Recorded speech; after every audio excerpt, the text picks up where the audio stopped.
Top 3 news చూద్దాం. పంచాయతీ ఎన్నికల ముంగిట పల్లెల్లో చిత్ర విచిత్రాలెన్నో చోటు చేసుకుంటున్నాయి. అధికారుల తప్పిదాలు ప్రజల పాలిట శాపంగా మారుతున్నాయి. సర్పంచ్ అవడమే లక్ష్యంగా అభ్యర్థులు అనేక పాట్లు పడుతున్నారు. సర్పంచ్ పీఠం ఎక్కేందుకు ఆశావాహులు సకల ప్రయత్నాలు చేస్తున్నారు. గ్రామ ప్రథమ పౌరుడిగా నిలిచేందుకు అనేక పాట్లు పడుతున్నారు. ఎస్టీలు లేని గ్రామాల్లో ఎస్టీ రిజర్వేషన్లు కేటాయించింది కాంగ్రెస్ ప్రభుత్వం. రిజర్వేషన్లలో సమతుల్యత పాటించకపోవడాన్ని నిరసిస్తూ స్థానిక ఎన్నికలను గ్రామ ప్రజలు బహిష్కరించారు. తెలంగాణ రాష్ట్ర వ్యాప్తంగా 12,728 సర్పంచ్ స్థానాలకు 1,12,242 వార్డు స్థానాలకు మొత్తం 3 విడతల్లో ఎన్నికలు జరగనున్నాయి. ఎన్నికలు పూర్తయ్యే వరకు పల్లెల్లో ఇంకెన్ని చిత్ర విచిత్రాలు చూడాల్సి వస్తుందోనని జనం మాట్లాడుకుంటున్నారు.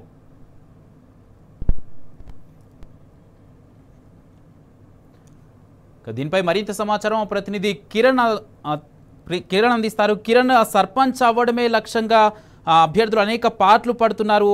ఒక దిక్కు అధికారుల తప్పిదాల వల్ల ప్రజల పాట ఇది శాపంగా మారినట్టుగా తెలుస్తుంది.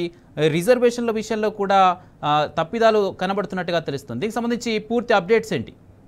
కుమార్, ఏదైతే గ్రామ పంచాయతీ ఎన్నికలకు సంబంధించినటువంటి అంశంలో ముందు నుంచి కూడా ఆది నుంచి కూడా అవాంతరాలు ఎదురవుతా ఉన్నాయి.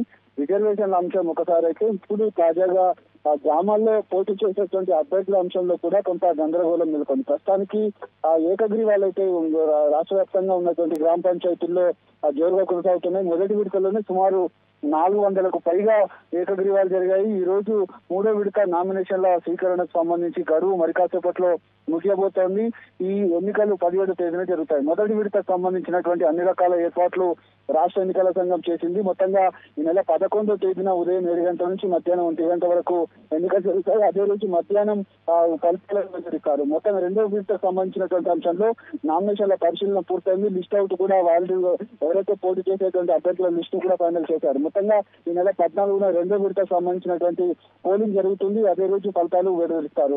మొత్తంగా పంచాయతీ ఎన్నికలకు సంబంధించినటువంటి అంశంలో ఏకగ్రీవాలకు సంబంధించి వికారాబాద్ జిల్లాలో దాదాపు 39 గ్రామ పంచాయతీలో ఏకగ్రీవాలు జరిగినట్టుగా తెలుస్తుంది.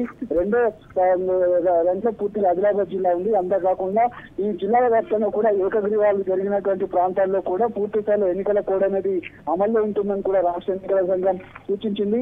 ఎన్నికలకు సంబంధించినటువంటి పోలింగ్ ప్రక్రియ ఏదైతే అన్ని రకాల ఏర్పాట్లు చేయాలి.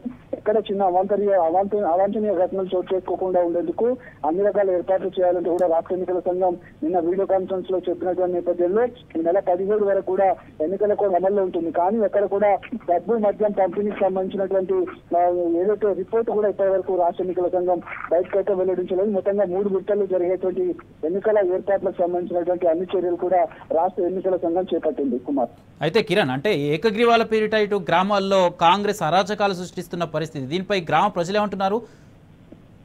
ఖచ్చితంగా, ఎందుకంటే ఏకగ్రీవాలకు సంబంధించినటువంటి అంశాల్లో బెదిరింపులకు పాల్పడి ఇటు బీఆర్ఎస్ పార్టీ కావచ్చు, మిగతా పోటీ చేసేటువంటి ఇండిపెండెంట్ అభ్యర్థులను కూడా బెదిరింపులకు పాల్పడి నామినేషన్లు వెనక్కి తీసుకోవాలని కూడా మొన్నటి వరకు బెదిరింపులు కొనసాగాయి. మరికొన్ని ప్రాంతాల్లో డబ్బు పెద్ద మొత్తంలో ఏర్పాటు చేసి డబ్బును వెదజల్లి పూర్తిగా ఏకగ్రీవాలు చేసేందుకు కూడా అధికార పార్టీ ముందు చర్యలు కూడా తీసుకుంటున్నటువంటి పరిస్థితి అయితే మనకు కనిపిస్తున్నాయి. ఈ నేపథ్యంలోనే కొంతమంది సర్పంచ్ అభ్యర్థులు కావచ్చు, వార్డు మెంబర్ అభ్యర్థులు కూడా ఇబ్బందులు పడుతున్నటువంటి సందర్భాల్లో ఎన్నికల సంఘం అయితే ఈ అంశంలో కనీసం చర్యలు కూడా తీసుకున్నట్టుగా మనకైతే కనిపించట్లేదు. ఈ నేపథ్యంలోనే అటు రాష్ట్ర ఎన్నికల సంఘం తీరుపైన కూడా కొన్ని అనుమానాలు అయితే వ్యక్తమవుతా ఉన్నాయి. Right, thank you Kiran.